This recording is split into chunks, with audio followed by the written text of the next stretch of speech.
pride shirt was dirty from you.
And welcome to Unity of Palmyra, where, centered in love, we embrace a positive path for spiritual living.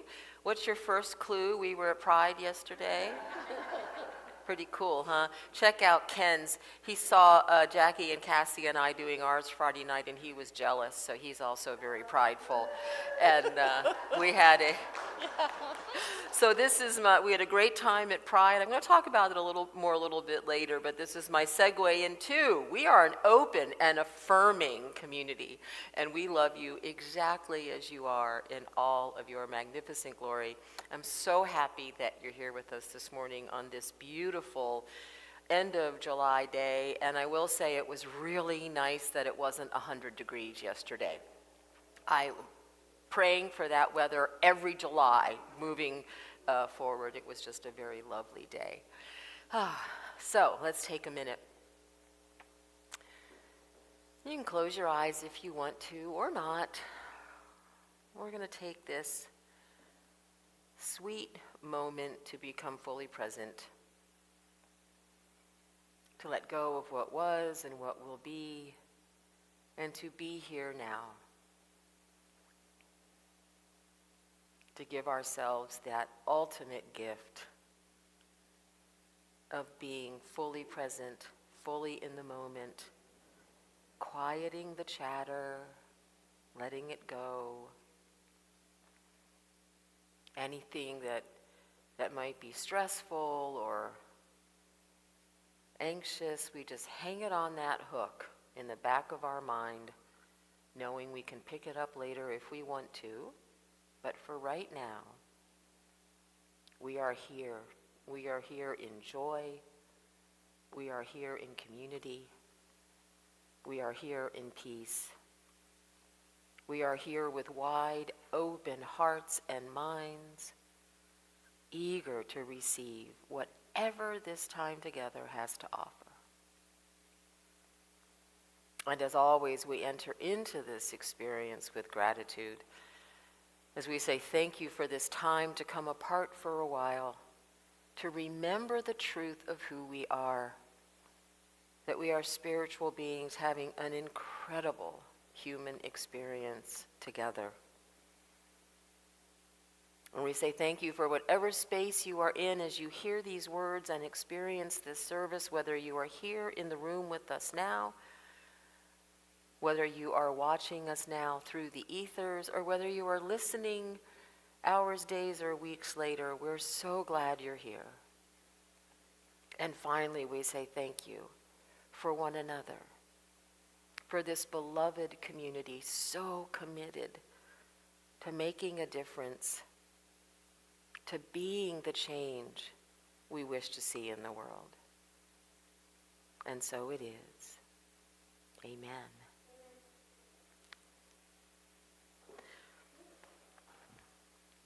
So let's stand.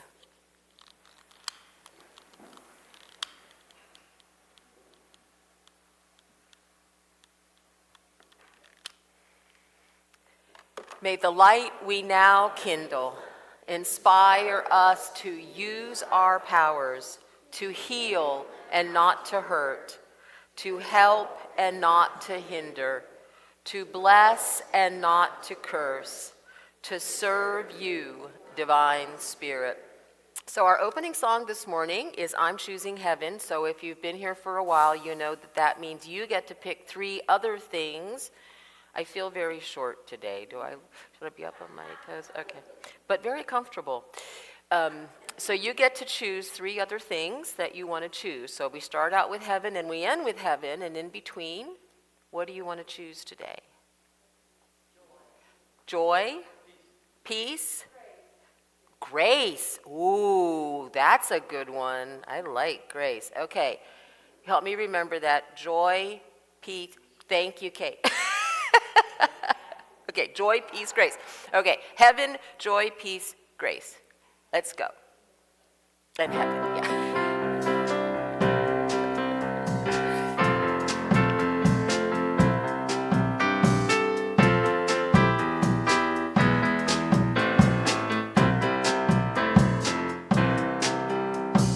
I'm choosing heaven today.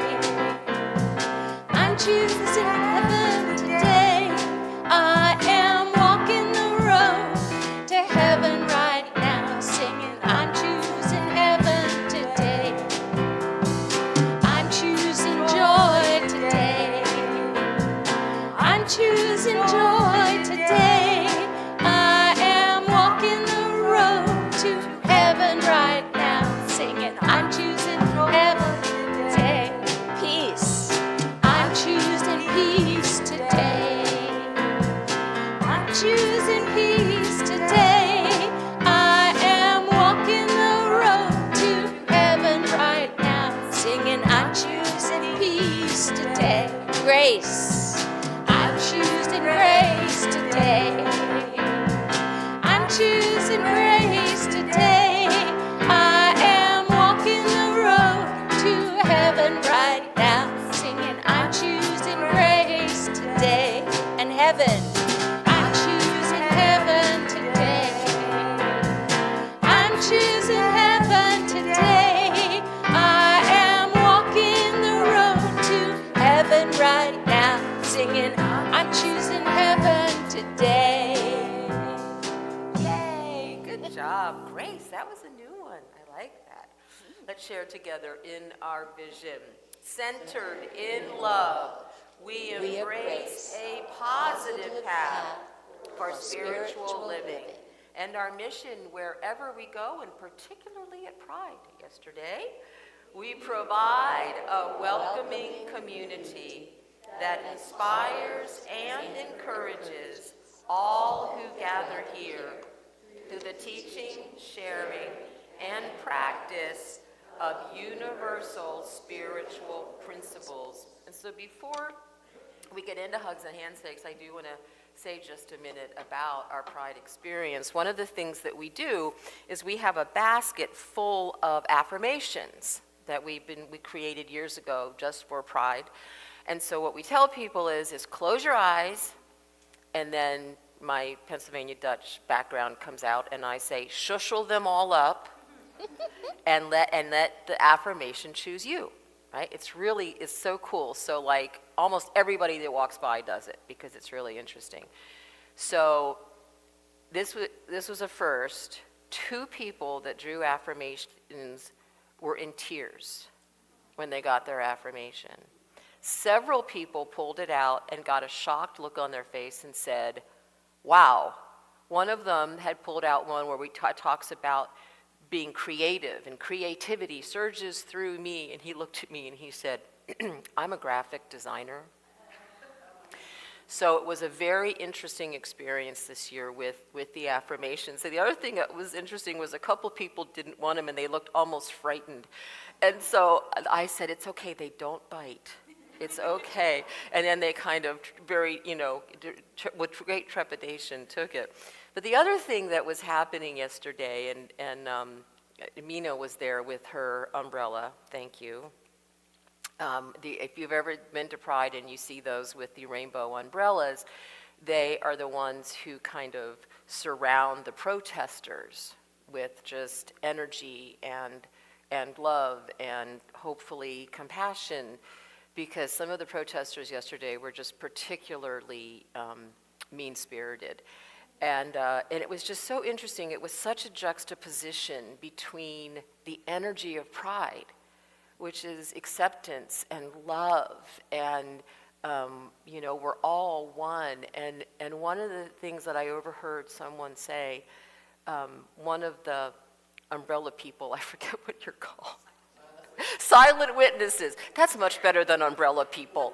But so one of the silent witnesses said, just looked and said very calmly, hate has no place here. And he looked at her and he said, well, there are different kinds of hate. And I thought, well, isn't that an interesting justification for your hate, right? And again, so in such contrast to how calmly she said that, and how lovingly she said that, and then someone else had walked by and was with someone and looked at them and said, that's okay, we know that God loves us just the way we are. And one of the protesters said, well, God's just going to love you all the way to hell. And again, I thought, wow, isn't that interesting? Here, this person is just being love, right? And just hugging the, love, And I just thought, wow, we obviously believe in very different gods.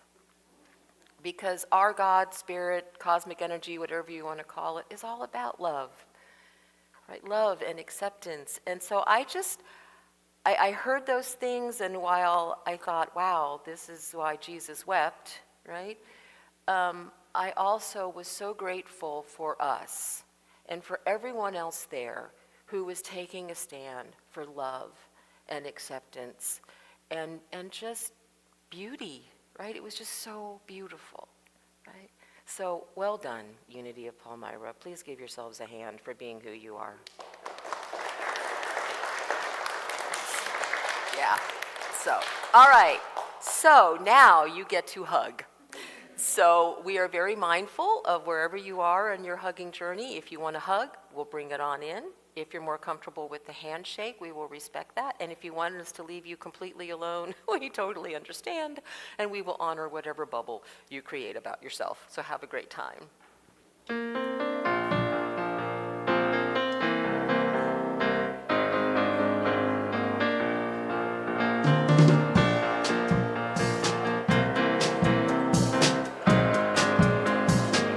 Where are your guys?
apparently that was the trick all along, just to get yourselves to sing yourself back into your seat. All right, a couple of announcements. Our prayer chaplains today are Lisa Bechtel and Dan Christopher. They will be holding sacred space for us throughout the service, and they'll also be available over there in this nice quiet corner after the service if you would like some one-on-one prayer. Speaking of pride, a big thank you to our crew yesterday, Jackie, Cassie, Linda Raber, Jennifer, and Sherry. We're all staffing our tent all day and doing a wonderful job. And once again, the Kindness Rocks were a huge hit. Thank you. We had one person say, this is so much fun, can I just stay here all day? So we knew we'd found another introvert at Pride. One of the things that we passed out yesterday were flyers for the movie 1946. Please plan on attending and please spread the word. We do have some other like-minded congregations helping to spread the word. There's a flyer downstairs, and there's also been a flyer in the weekly email for more details. It is going to be Friday evening, August 16th, here in the sanctuary. I am breaking the no food in the sanctuary rule that night. You may have popcorn, okay, and water, okay. I'm not going crazy, people, okay. Also, Charles is going to be offering a coffee house the following weekend, that Saturday evening, August 24th, and all proceeds are going to go to the Lift fundraiser. So please do plan on attending that. All right, Source of Light is coming up, so Gwen has an announcement, and then Bridget has an announcement. Do you want to give her thank you. It's unbelievable. Hello. Turn me up. And there you are. Let me wake you up. Want to try a little volume here. There you go. Yes. It is unbelievable, and it is very true. It is a true statement. On Friday, we start Source of Light. Whoa. I looked at my calendar when I got home from my big trip and went, oh my God, I've got to get Source of Light going. So we are ready. We are ready to invite the world in. We have 15 wonderful vendors, and we are expecting a crowd of about 200 who will come to this event. So we need your help. We need to feed them. We don't have a lot of food yet. Please, if you can, help us. There's a different sign-up sheet downstairs because our committee met on Thursday and we realized one of the things we get is these wonderful evaluations from our vendors saying, you people feed us. And we don't feel like we're doing a very good job this year, so we kind of spruced that up. So if you can help us, we need trays of macaroni and cheese and some other things. So please, please look at that if you can help us. Food just needs to be here on Friday because that food booth is Saturday. Friday night, Helene's got it all taken care of. We do that dinner and a show thing. It's fabulous. For $15, you get the ziti dinner, meatballs, wine if you want, all that good stuff. And then you stay for the 6:30 with Doug McDonald for the large gallery, and at 8 o'clock it's me doing a sound session. So there are no tickets at this point. You just sign up or you show up and pay at the door because we had a little miscommunication. We don't know where the tickets are at the moment, but it's all right. So we're gonna let you in. Trust me, we'll let you in. So Gwen, Helene was waving. Yes. Have they showed up? Oh. Gluten-free option for the dinner on Friday night. Thank you so much. Good, gluten-free pasta. Good deal. Got that? Okay. Thank you. Please register for any of the practitioners that you want to see by Friday at noon because we close that website. And then if you want, you may or may not get the session that you want. If there's anything available still, please sign up for your practitioner prior to that. If you're coming, there are other practitioners who do not have sessions on there, and there's going to be things to do. Lynn Eckert is one of those people. So she's not signing up people, but it's a walk-up. So please, there are many things to do, even if you are not signed up with the practitioners. Also, today, after fellowship, anyone who can stay and help us break down tables, we would greatly appreciate that because we have all those round tables that have to be broken down because we don't use most of those for Source of Light. All right, that is mine. I hope to see you all Friday and Saturday at the Source of Light. I'm really excited, and I'm getting over my jet lag, and I'm getting even more excited. So, all right, so here comes Bridget. She also has an announcement. Hi, everyone. I'm Bridget, and I run the women's group that meets here on Wednesdays at 10 a.m., Spirit Sisters. And this Wednesday, 3 of the practitioners will be at our meeting. They're going to come and just talk about what they do and answer any questions that we have. And I want the whole church to know you're all welcome to come, men and women. Everybody's welcome to come. And I'm just going to set up the meeting so you can stay for the whole meeting if you'd like, or you can just leave after our practitioners are finished talking. And the people that are going to be there are Ellen Torrance Gingrich, who is part of our church family, and she's going to be doing goddess energy readings. We're also going to have Lori Rank. She's a local medium from Lebanon. And the third person is Sandy Long, and she will read your Akashic records. So you are all welcome to come, 10 a.m. this Wednesday. We usually meet in the Rose Room, so just meet us there, okay? Thank you.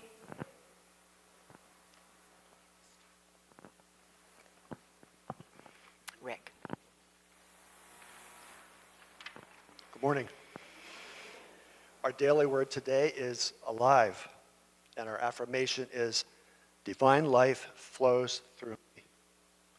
Sometimes when life seems filled with obligations and routine, I may feel as though I'm merely existing, moving from one task to the next without sparkle or energy. Today, I remind myself that I am alive, vitally, radiantly, joyfully alive. My life is what I choose to make it. Through my positive attitude and understanding myself as a spiritual being, I realize that there's so much more to life than the things I must attend to. I will continue to maintain my daily life and respond to the things that need my attention. But now I will meet life with the energy and verve of divine life, which is flowing through me and animating me no matter what I'm doing. I affirm I'm a divine being, wondrously and magnificently alive. Amen. And our Bible reference is from Luke chapter 20, verse 38. Now he is God, not of the dead, but of the living. For to him all of them are alive.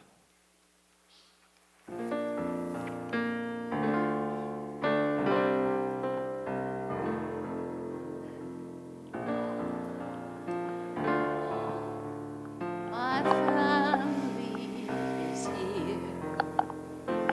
I feel loved by the ones I hold so dear. And when my family needs me, I promise to be there. And when I need my family, I'm lifted up in prayer. So one of the things we talked about at the hug meeting last week was how to manage the kind of low-level anxiety that many of us have been feeling, specifically around, the election and all of that. And I saw a post on Facebook by my friend Cindy Wigglesworth that the Spiritual Living Center in Atlanta has started a 100-day mindfulness program to help with that. And so every morning they're going to be sending out a little meditation or something to help us, ground and breathe. And so I got the first one this morning. I signed up for it. Anybody can sign up for it if you're interested. I can give you the link. And it was so perfect that I want to read it to you. And this one is actually by Reverend Michael Beckwith. Some of you are familiar with Michael. He was the founder of the Agape International Spiritual Center out in California and is a New Thought leader. It's just amazing because this brought me a lot of comfort. So I want to share it with you, and then we'll go into our prayer time. It says, "Peace and blessings. I am Michael Beckwith, the founder at the Agape International Spiritual Center. And today is day one of 100 days of mindfulness regarding our national election. I want you to hear this. You've heard this many times. Without a vision, the people perish. You've heard me perhaps teach that pain pushes until the vision pulls. We want to hold a vision of not only a kind and just society, but a kind and just global society as well. What we don't want is our vision to be pushed by the pain and the anxiety and the fear of recent division and polarization in our national politics. We have a vision that's deeply steeped and deeply rooted in possibility and in potential, so that whatever happens with our national election, we come to a deep understanding that we are spiritual beings having a human incarnation. This means that we are resilient, we are resourceful, and whatever happens, we're going to build a kind, just, loving society, compelled by right action. But we have to have vision. I want you to hold an inner vision of the possibility of peace and reverence for each other, regardless of political party, regardless of national origin, or the color of skin, or sexual orientation, or gender. Hold that vision. Hold it. And regardless of what happens in the election, we're in that together. Just be mindful and heartful. Peace and blessings, Michael. So we hold that vision for possibility, for unity, little u, or all capitals, however you want to see it. So let's take that into our prayer time this morning. So what an interesting juxtaposition for those of you who've been watching the Olympics. I'm going to talk a little bit more about that later. Just the joy, the unity, embracing the diversity, celebrating the diversity, and then observing what's been happening politically. And so we get to hold the vision of what we want to create. We want to create the joy. We want to create love. And we can only do that if we're coming from a place of joy and love. Not fear, not anxiety, but love. Love for one another. Love for our planet. And love not just for our country, but all the countries that inhabit this incredible place that we call planet Earth. We don't withhold our love. We don't have to justify our love. We just need to love. It's in our very vision, centered in love. We embrace a positive path for spiritual living. What an incredibly powerful and at times challenging vision. And yet it's that vision that we hold that will change the world. And so today we pray. We pray for those who are held hostage by fear.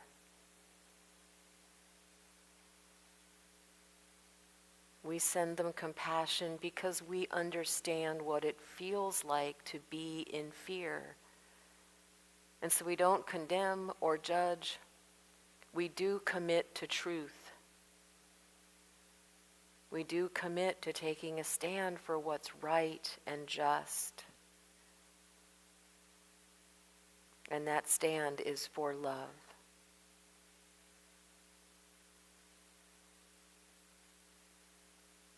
And so for anyone who is experiencing anxiety, we say breathe. For anyone who is experiencing fear, breathe. Hold the vision. Hold the vision for love, for compassion, for wisdom and strength and courage to prevail. While at the same time we surround those who are in fear and who are reacting and creating out of fear, we send them such love and such comfort.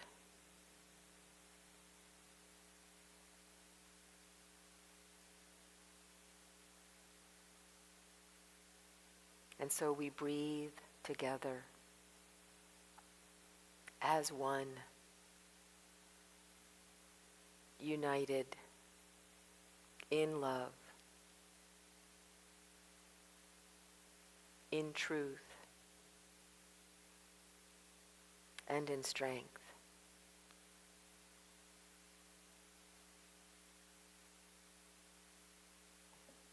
And as always, we remember that together or apart, we are forever connected at the heart.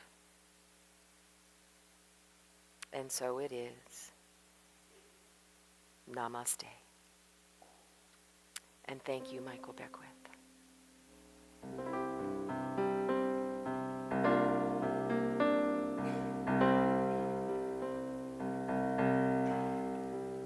The God in me beholds the God in you.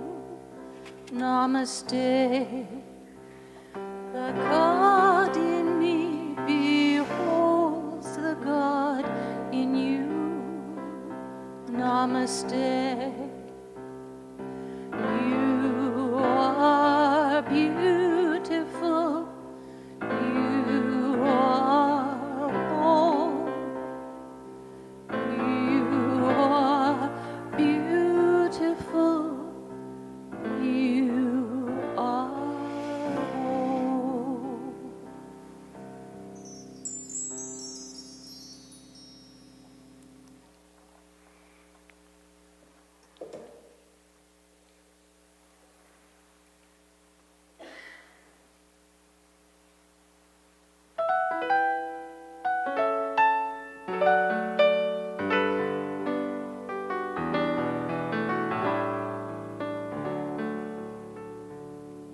I once heard a powerful story about a man who stood in his truth with such conviction in who he was.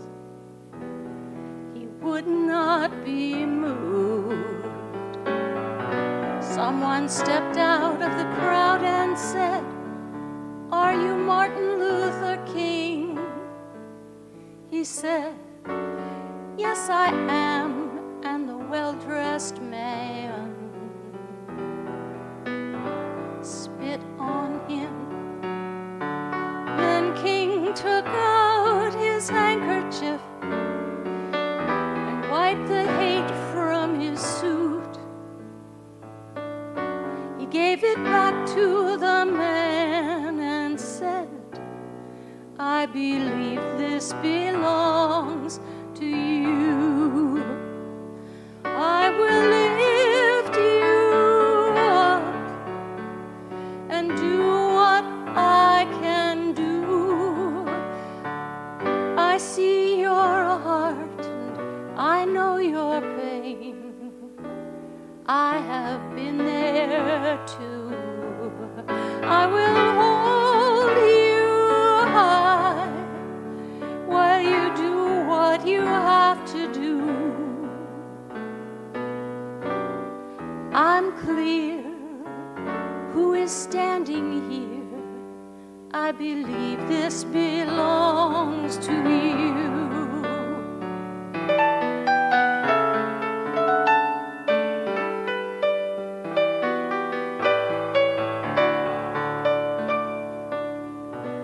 I once had a powerful story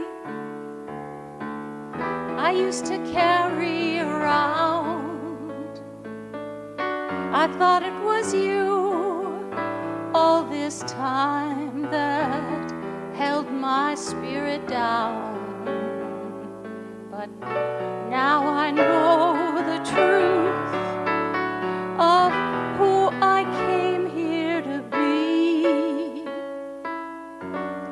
You're my angel in disguise, not my enemy. So I thank you for the part you played in this dance we had to do. I give you back your own true love. I believe it belongs to you. I will lift you up and do what I can do. I feel your heart, I know your pain. I've been there too. I will hold you high while you do what you have to do. I give you back your freedom now. I believe it belongs to you.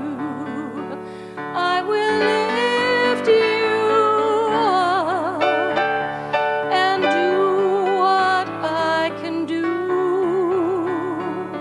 I feel your heart, I know your pain. I've been there too. I will hold you high as you do what you have to do. Give you back your own true love. I believe it belongs to you. I am clear as we're standing here. I believe this belongs to you.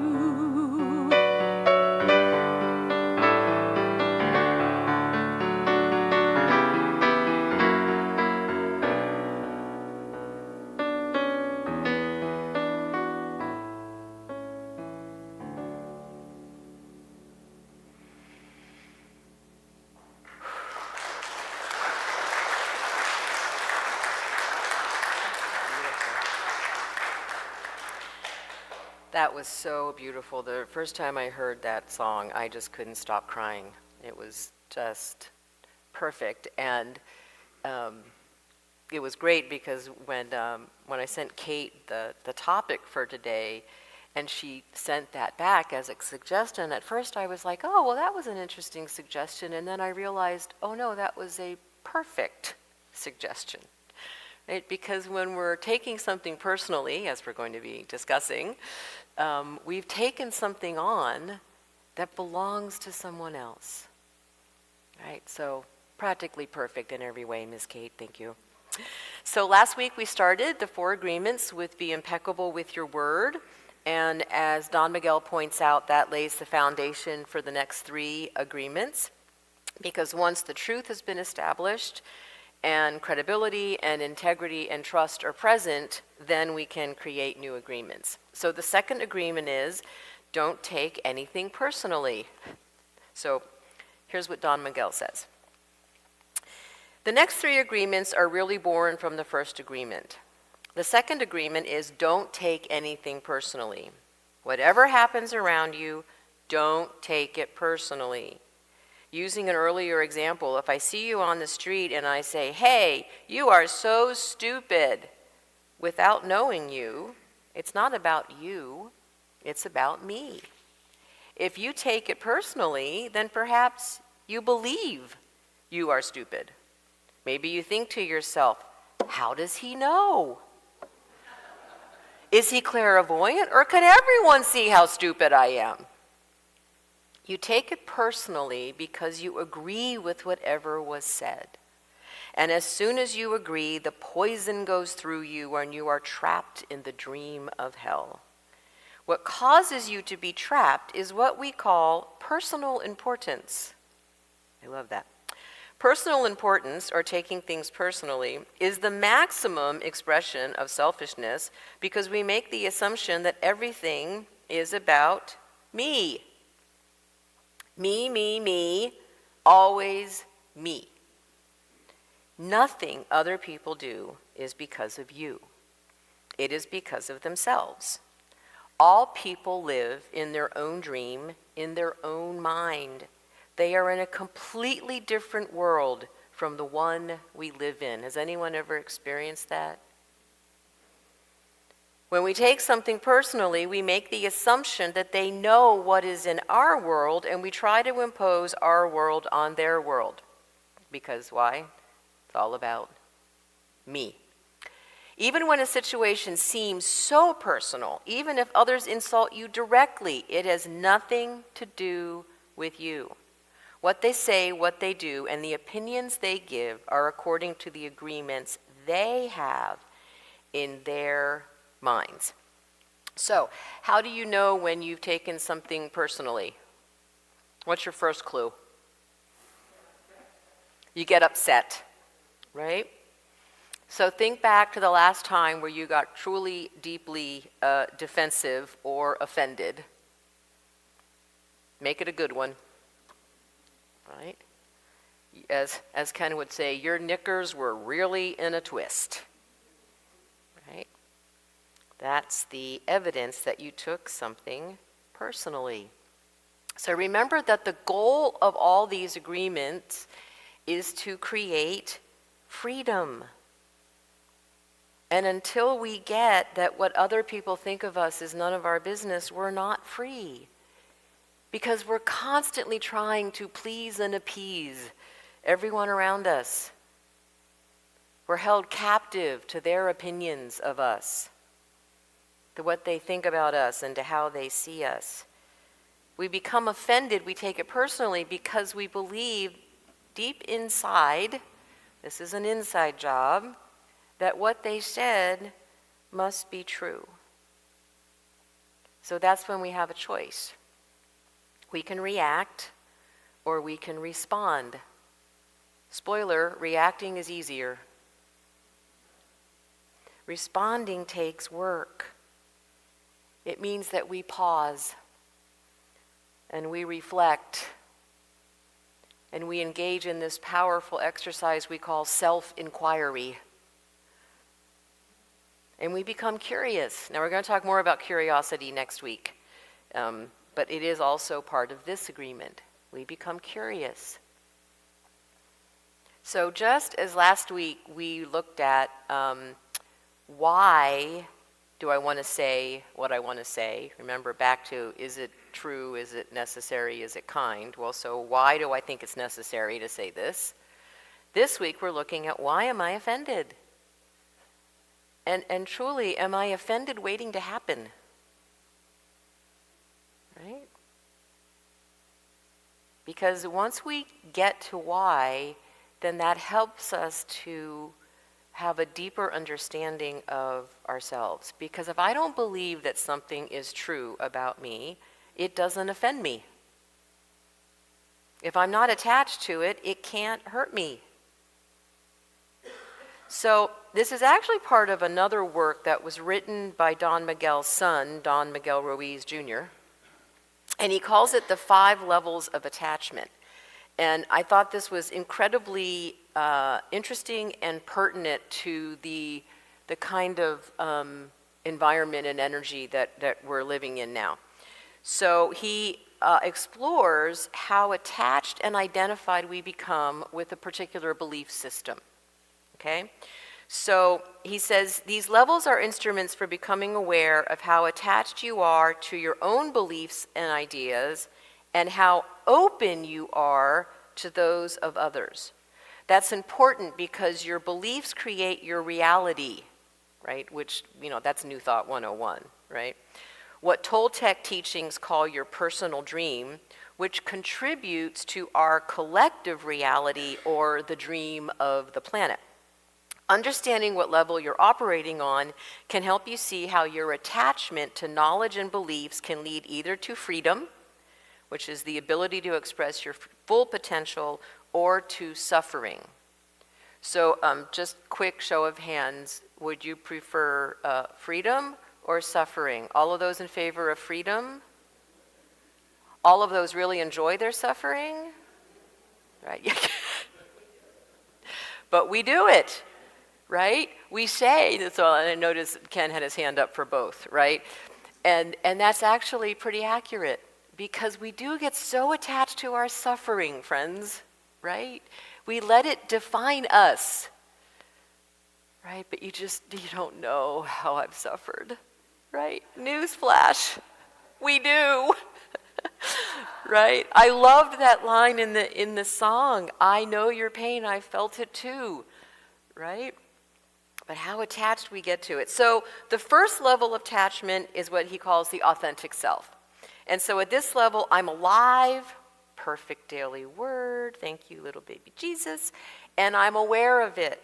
I know that I can go in any direction, and just like a little baby or a small child, I have my whole life ahead of me. I am infinite possibility. In terms of my grandmother's question to me about knowledge, I could answer that I'm a living being regardless of my knowledge, regardless of what I think and know, right? So in other words, we're an open book, we're a blank slate. So that's authentic self. Level 2 is preference. At this level, I will attach to a preferred direction in life, using knowledge as an instrument that will help me make choices and navigate this world. I'm able to attach to some directions, and when the moment is over, I'm able to detach. That reminded me of the story of the Buddha and the raft that we've shared before, right? When I'm done with this raft, I don't walk around carrying it on my head for the rest of my life. I lay it down. So that reminded me of that. That's what makes attachments healthy.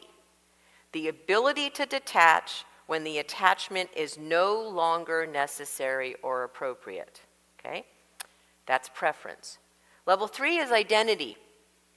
At this level, detaching becomes a little more difficult because knowledge and I are one.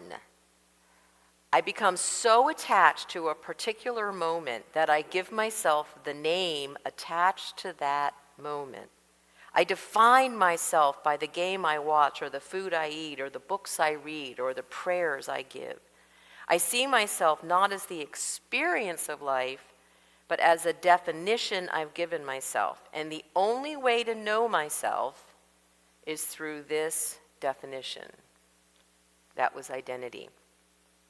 Level 4 is internalization. At this level, I'm so attached to knowledge that I rely on it for the rules by which I will live my life. Knowledge basically becomes a system of reward and punishment. And so here we begin to love each other conditionally. If you live up to my expectations, then you're worthy of my love. And if you don't live up to that expectation, then you aren't. And if I don't live up to my own expectations, then I'm subject to my own rejection. The attachment to these beliefs becomes so great that I begin to distort knowledge because knowledge now has to live up to my expectation. I have to make it fit my beliefs. We might call those alternative facts. Level 5 is fanaticism.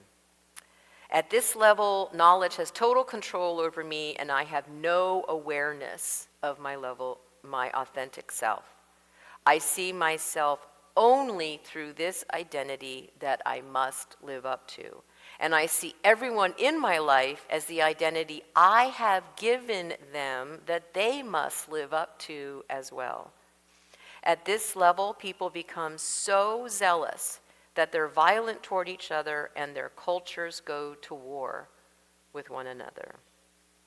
This blinding of perception is like the story of Don Quixote, a man so attached to his books of chivalry that one day he renames himself Don Quixote de la Mancha. From then on, everything he sees is a distortion. He sees windmills as giants because he believes that if he sees giants, then he is worthy of the name Don Quixote. But if he sees windmills, then he sees the truth, that he is not Don Quixote de la Mancha.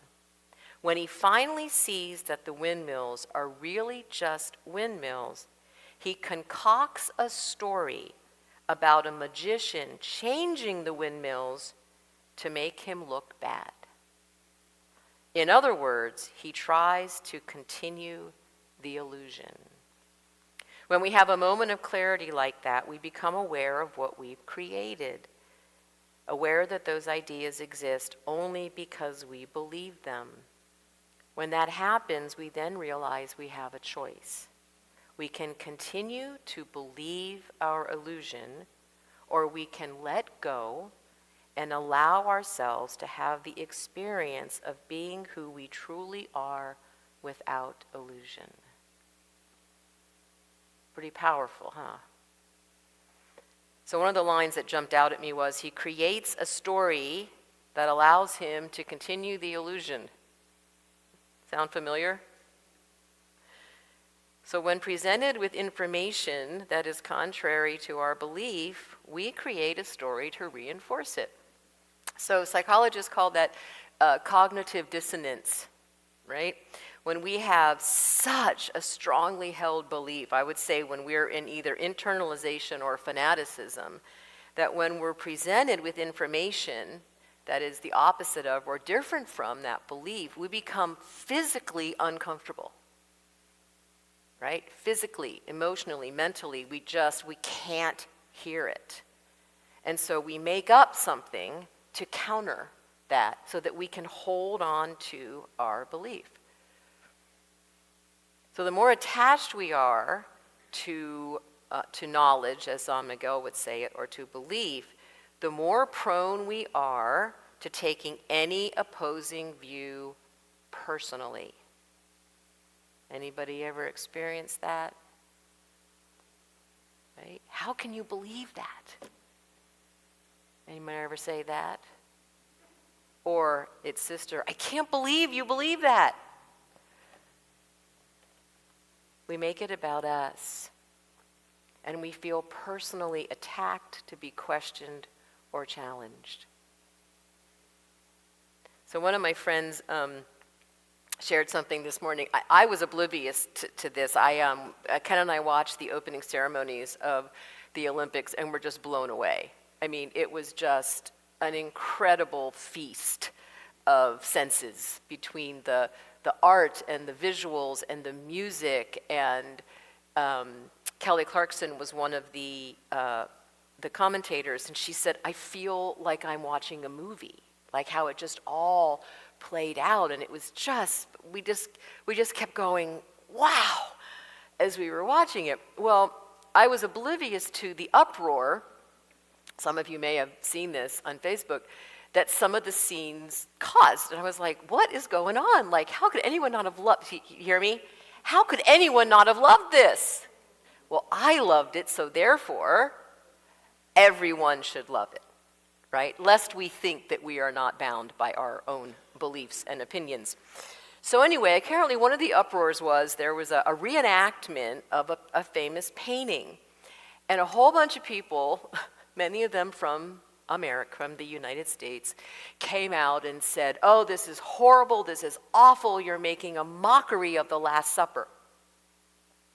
Except it wasn't the Last Supper. First of all, as my friend Jim Lockhart, who lives in France, said, well, the Last Supper is in Italy, this is France, right? This is kind of pointing out how woefully uneducated we Americans are about anything outside of our borders, right? Which is, kind of interesting. And he said, and second of all, it wasn't the Last Supper. It was a reenactment of the painting of the Feast of Dionysus. And so he had posted that on someone who was just outraged by this. And even after he posted that, she argued with him. She said, I don't believe you. In other words, I am choosing to be offended. I don't believe you, right? So another friend posted this from a professor, a friend of hers, Rashid Bey. He said, so there are a lot of posts going up about the Feast of Dionysus painting at the Olympics and the insistence of some people on being offended, this is like was so perfect for today, about the Last Supper, which was neither the subject of nor in any way related to this painting. This is about as good an opportunity as any to see what's called the Thomas theorem in full effect, completely different definitions of the situation. People respond/react to what they believe they know. And if their belief is mistaken, they will nonetheless respond/react to that belief as if it is real, so that the mistaken definition of the situation is then, quote, made real in its effect. It's also a stunning opportunity to see the Dunning-Kruger effect, confirmation bias, and ethnocentrism play out in real time as well. So, thank you, God, for that perfect example of a choice between being open to new knowledge, right, and the opportunity to see something differently, or clinging to our belief, creating an alternate story so that we may stay in the illusion and choose to suffer. So our choice is always this. Are we going to choose to suffer, or are we going to choose to be open? So Christine Kane wrote a great blog called How Not to Take Things Personally, and I actually made a handout of it for you, so I'm not going to go into details about it. But then there was another post I found from executive coach Melissa DeLuca, and because this is the practical part of your morning, all right, where she says, these are some tips. So notice, first of all, when it starts to feel personal, right? Notice. Self-awareness is always a great first step. And then ask yourself, what need do I have that is not being met in this moment? So from the eye of the storm, Gary would call that a missing piece. Is there a missing piece in me that I am offended by this? She says, what fear is below the surface? Right? Don't judge yourself, just notice. And also notice if you're seeing a pattern over time of what things offend you. Then she says, create some space, back to breathe, between yourself and your response. So take some time to think about it. You can journal, you could call a friend, you could say, oh, I'm doing it again, right? Here I go, off that cliff. Help me get clear. Right? And then she said, you can also decide to not take it personally. Back to choice. So the bottom line is, we need to be willing to observe when we are offended. Not to dig our heels in, not to continue to choose suffering, not to continue to take it personally. It is such an incredibly powerful spiritual practice. I put it up there with gratitude, right? I think that when we take something personally, and this again refers back to the song that Kate just sang, it exposes where we need healing. Right? It can expose where we're feeling unlovable or unworthy or unknowledgeable or any of the uns, right? It can help us to see if I'm reacting to this, if this hurts, if this is offensive to me, what wound did it touch? That's another way of looking at it. Because whenever our defenses are up, we're creating separation. We're no longer connected.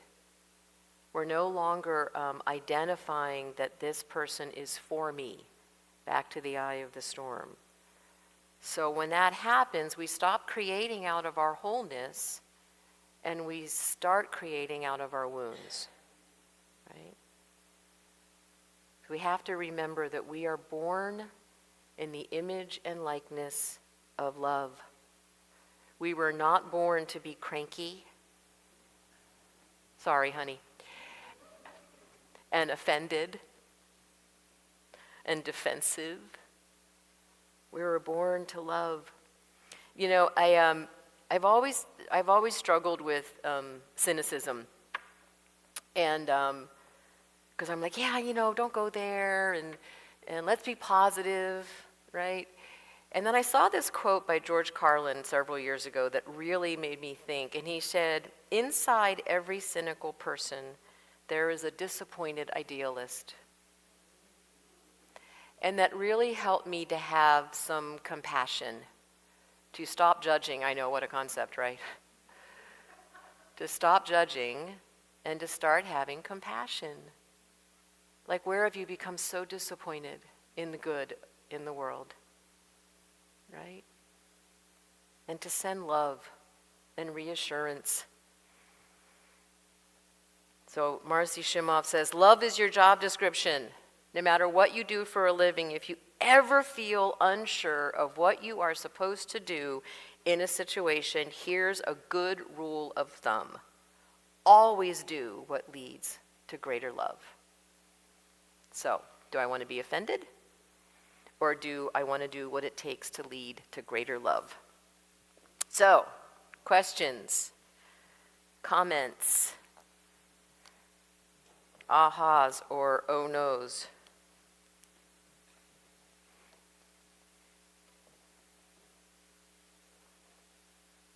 No one wants to talk about this. Okay, okay. Lynn and then Leslie. Question to you: as you look at society and we look at attention, at least in our country that's closest to us, what do you think is the most common thing that people do take personally? You know, they're offended, they get angry. I would say, first of all, that's a huge question, but let me project. I would say any time that something questions a belief that we hold dearly, and the belief is individual to any person, right? It's back to that, how could you possibly think that, right? Because there's this,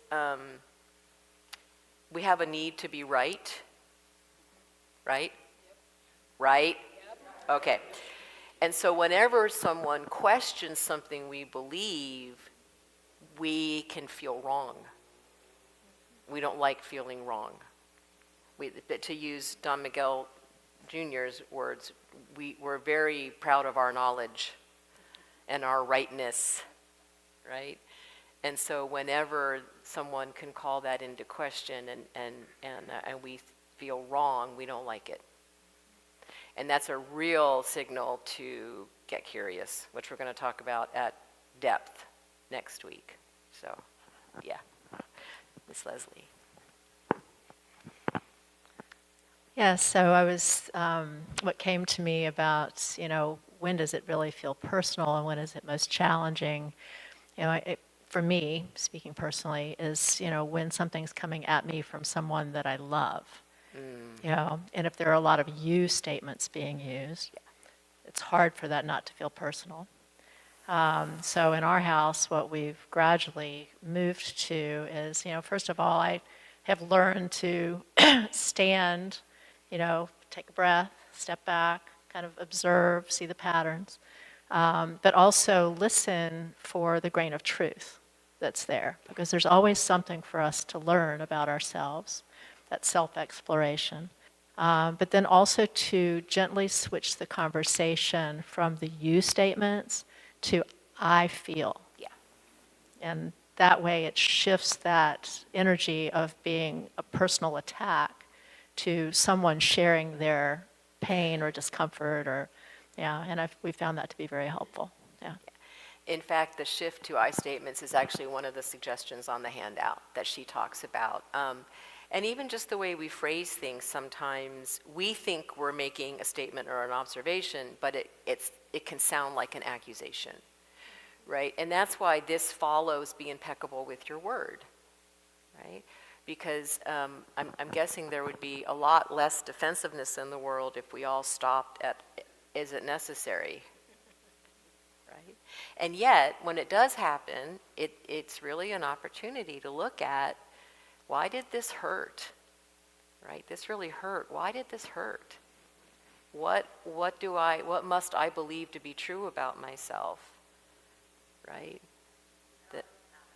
And those patterns, because I know in my personal experience, the why did it hurt, the answer usually comes down to one or two core beliefs about myself that still have a little bit of ouchiness to them, right? And so I get, oh, here we go again.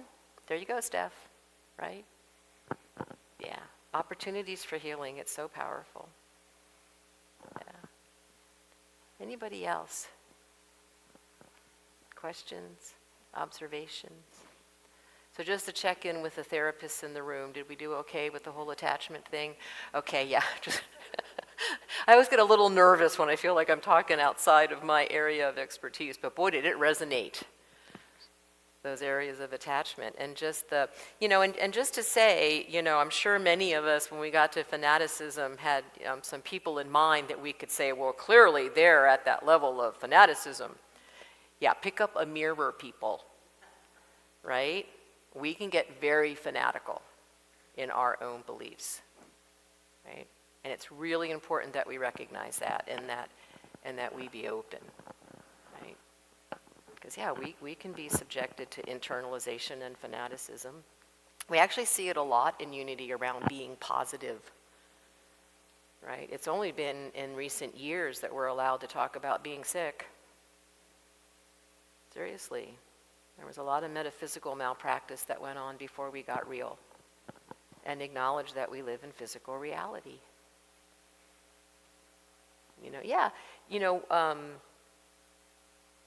On the personal sharing note, one of the things that used to really upset me and did a tremendous amount of work around it was in this movement and in the New Thought movement in general, there's always been this tendency toward celebrating vagueness as being very spiritual, right? We celebrate vague, right?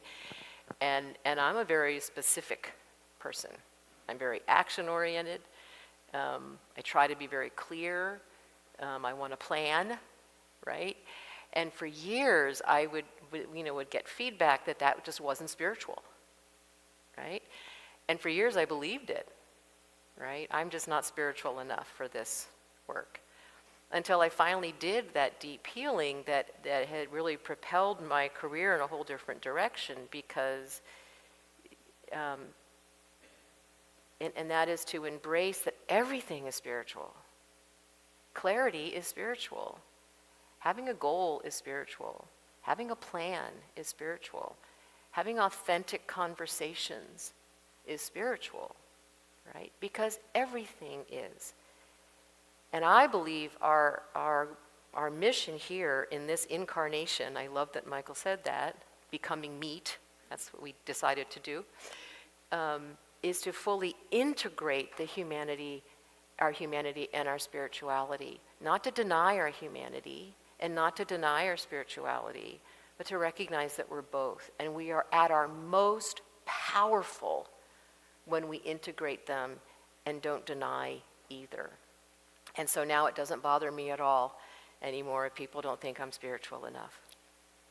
Because to me, integration is so much more important than acting or sounding spiritual, right? To me, that's true spirituality, is embracing both. So go ahead, call me unspiritual all you want. It doesn't bother me a fig anymore. There are other things that I'm still working on. But that's an example of doing our own self-inquiry and our own work so it doesn't bother us anymore, right? But noticing when it does, because that's the call for healing. All right? All right. So you want to you ready for meditation? Did you want to say something? Well, Yeah, go ahead.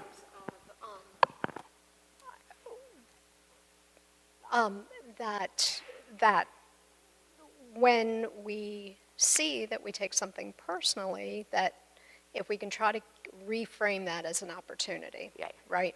As an opportunity for personal growth, for evolution, for that whole spiral dynamic dance to evolve further, Yeah. versus, but it's sometimes hard to shift out of that. It can be very hard to shift out of that, right? But that's the But, work. That's why we but- call it practice, right? But I kind of, I think I was talking to Sherry about that it kind of reminds me of, whatever, when your dog or your cat's pregnant and you're just curious about, what are the kittens going to look like or the puppies going to look like, right? Yeah.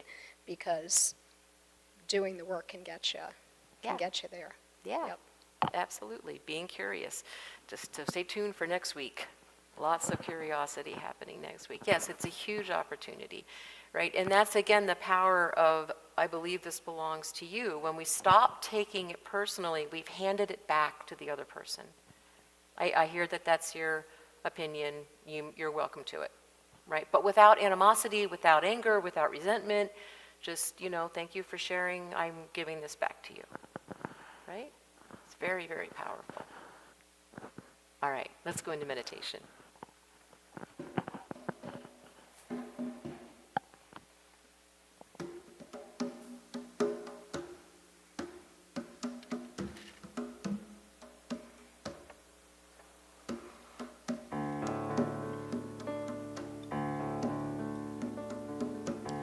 We are connected by the heart. Where do you end? Where do I start? Anything you pray for, if fear is in your way, I am here to listen to everything you need to say. Your prayer is my prayer too. Your prayer is my prayer too. Whatever you feel, I feel too. You're a part of me, and I'm a part of you. Your prayer is my prayer too. My prayer too.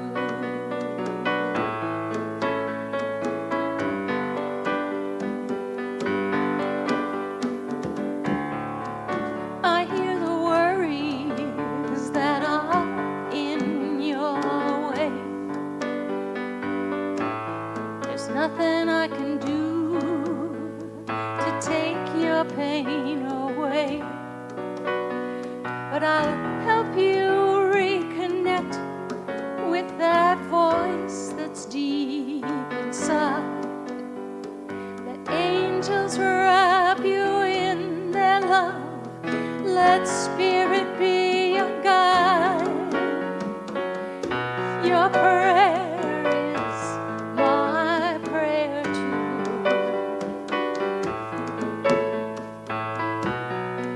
Your prayer is my prayer too. Whatever you feel, I feel too. You're a part of me, and I'm a part of you. Your prayer is my prayer too. My prayer too.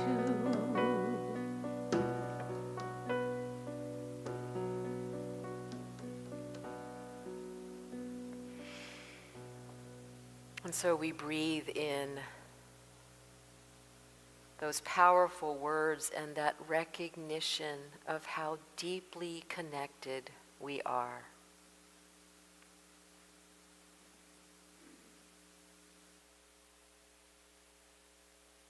As we drop deep down within,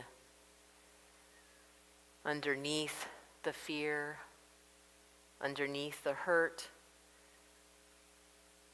underneath any offense that has been taken, underneath anxiety, resentment, we go deep, deep down. Down to that place within each one of us where the truth resides.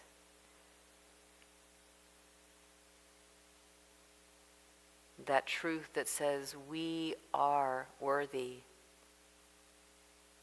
We are love and we are lovable. We are wise and we are strong. We are courageous and we are compassionate. We are enough.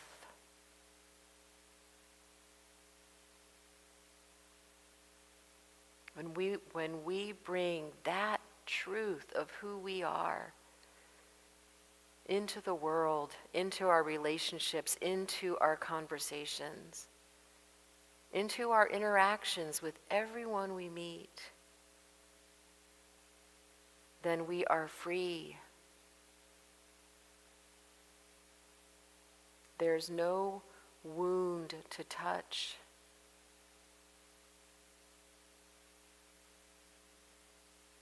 We are healed, we are whole, and we are healthy.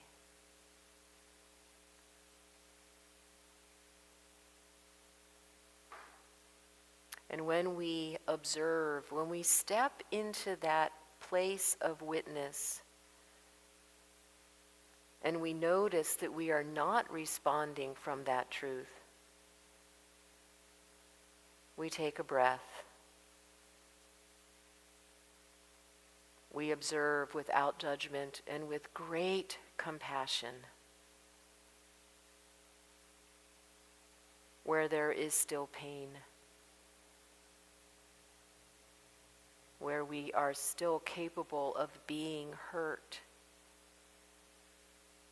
where there is still healing to happen.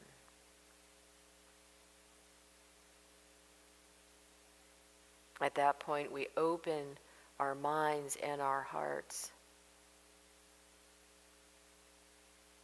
We ask that the fog be lifted so that we can see clearly. As we sweep away the illusion, the dream, and step fully into that truth, into that wholeness, into that possibility of what can be. We step fully into that vision that we heard about so eloquently earlier. That vision of a kind and just society. The vision of a world centered in love.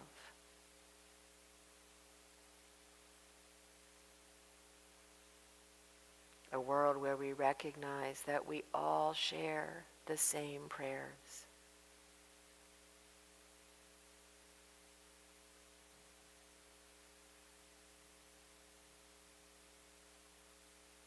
Where we contribute to making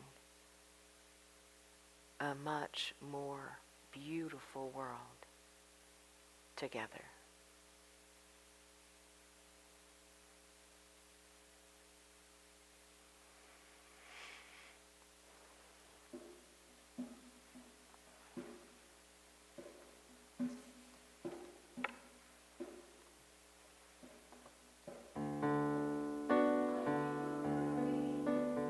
That are in your way.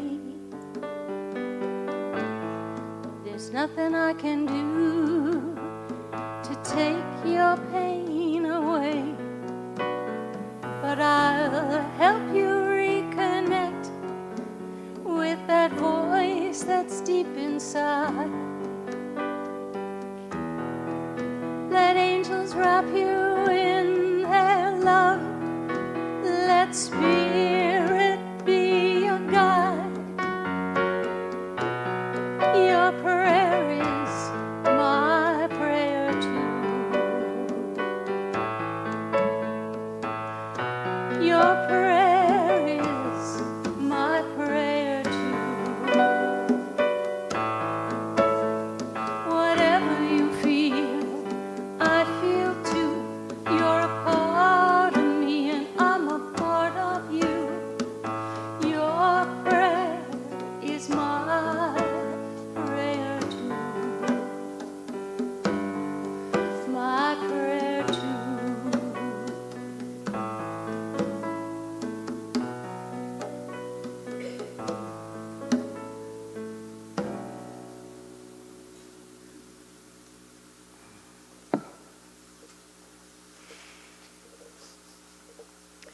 Oh, so this is the part of the service where we get to say thank you for incredible generosity, for your giving of your time, talent, and treasure to support the work of this community. We saw yesterday how important that work is. So thank you for your continual and consistent giving to this congregation. We are so incredibly grateful.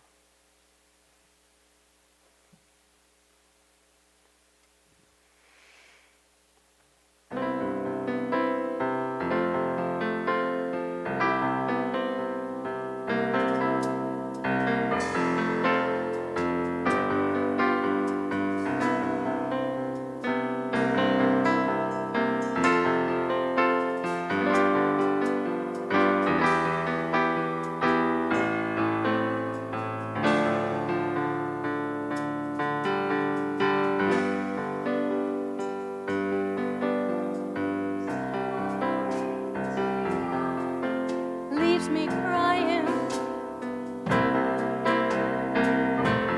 No use staying there, feeling low.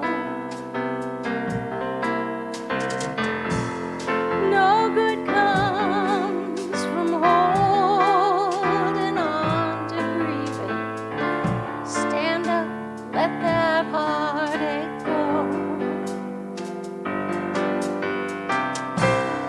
Only love can win.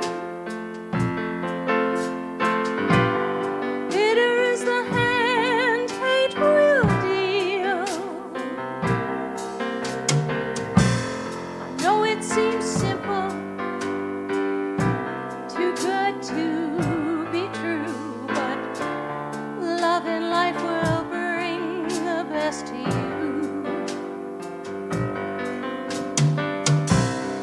Every minute of my time I spend complaining. Every time I bring somebody pain,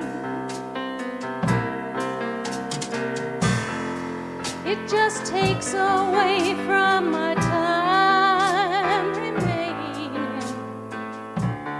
Brings me down to suffering and shame. Only love can win. Bitter is the hand hate will deal. I know it seems simple and too good to be true, but love and life will bring the best to you. So I take heart and hold on to my believing.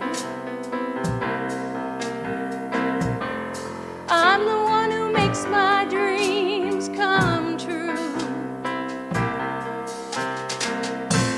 I trust in myself and dare to do some dreaming. Love will get me there. Love will see me through, and only love can win. Bitter is the hand hate will deal. I'm gonna shine through my life, and surely I will see.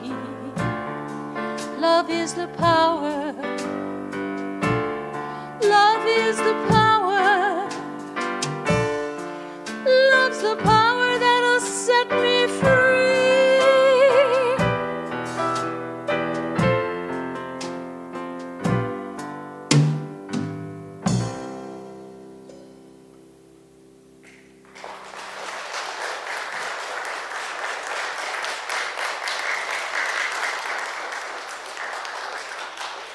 That was beautiful, and you wrote that. I did. Yes, oh, it's beautiful. All right, let's stand and share in our unity blessing.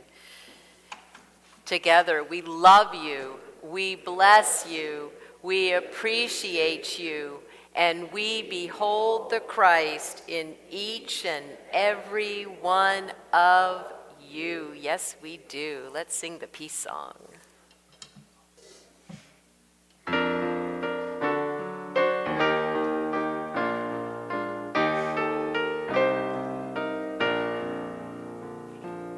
Let there be peace on earth, and let it begin with me. Let there be peace on earth, the peace that was meant to be, with God as creator, united all are free. Let us walk with each other in perfect harmony. Let peace begin with me. Let this be the moment now. With every step I take, let this be my joyous vow. To take each moment and live each moment in peace eternally. Let there be peace on earth, and let it begin with me.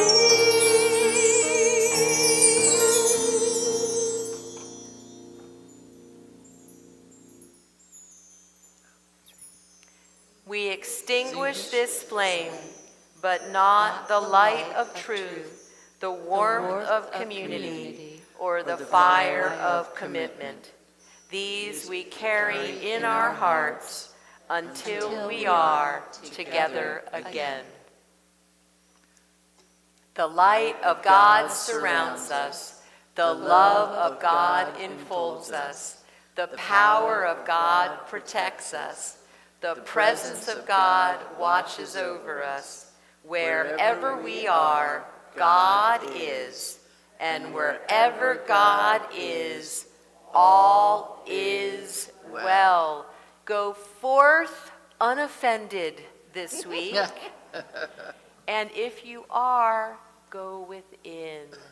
See it as an opportunity. Be the blessing you came here to be in the world. Amen? Amen. Have a wonderful week. Join us downstairs for coffee. Bye-bye, YouTube and Facebook friends. We love you so much. Have a great week.